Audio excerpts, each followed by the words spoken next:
1970 मध्ये 4 मन गहू विकत होता आपला शेतकरी आणि त्यात 1 तोळा सोनं यायचं. म्हणजे 1 क्विंटल 60 किलो, एका मणात 40 किलो गहू असायचा.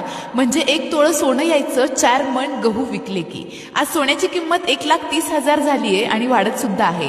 पण शेतकऱ्याच्या एका मणाची किंमत 1,30,000 आहे का? नाही ना. फक्त 1,000 रुपयाचा 1 मन गहू म्हणजे 40 किलो गहू आज येतात. औषधं महाग झाली, खत महाग झालं, बियाणं महाग झालं, मजुरी वाढली, डिझेल वाढलं, शेतकऱ्याच्या शेतातील यंत्र सुद्धा महाग झाली. पण शेतकऱ्यानं कष्टानं वाढवलेलं धान्य आजही त्याच किमतीमध्ये आहे जे 1970 ला होतं. आणि तरी सुद्धा म्हणा की भारत कृषीप्रधान देश आहे. 1970 मध्ये 4 मन गहू विकत होता आपला शेतकरी आणि त्यात 1 तोळा सोनं यायचं. म्हणजे 1 क्विंटल 60 किलो, एका मणात 40 किलो गहू असायचा. म्हणजे 1 तोळं सोनं यायचं 4 मन गहू विकले की. आज सोन्याची किंमत 1,30,000 झाली आहे आणि वाढत सुद्धा आहे. पण शेतकऱ्याच्या एका मणाची किंमत 1,30,000 आहे का? नाही ना. फक्त 1,000 रुपयाचा 1 मन गहू म्हणजे 40 किलो गहू आज येतात.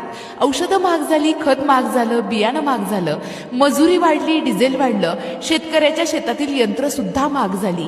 पण शेतकऱ्यानं कष्टानं वाढवलेलं धान्य आजही त्याच किमतीमध्ये आहे जे 1970 ला होतं. आणि तरी सुद्धा म्हणा की भारत कृषीप्रधान देश आहे.